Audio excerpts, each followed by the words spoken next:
এবার ধোয়া পালা চলছে। মাছ মাংস, তো এখানে মাংস ধোয়া হয়েছে, চিংড়ি মাছটা জলে চুবানো রয়েছে, এটা মাছের তেল, এখানে আছে পাবদা মাছ, কাটাপোনা মাছ, আর মাছগুলো ধরছে কিন্তু মনে।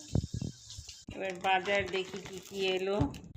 বারবার করে বলে দিয়েছিলাম খুব একটা সবজি আনতে না, সেই তার দরুন এসছে মোটামুটি এই কুমড়ো, কচু, বেগুন, সজনে ডাঁটা, এইদিকে ধনে পাতা, লাউ, ক্যাপসিকাম, ভেন্ডি, উচ্ছে, মোটামুটি কম আনতে বলেও এই সবজি।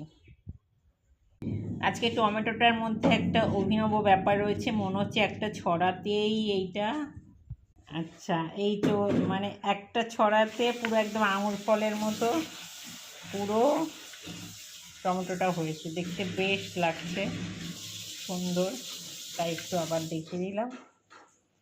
চলো টাটা, সকলে ভালো থেকো।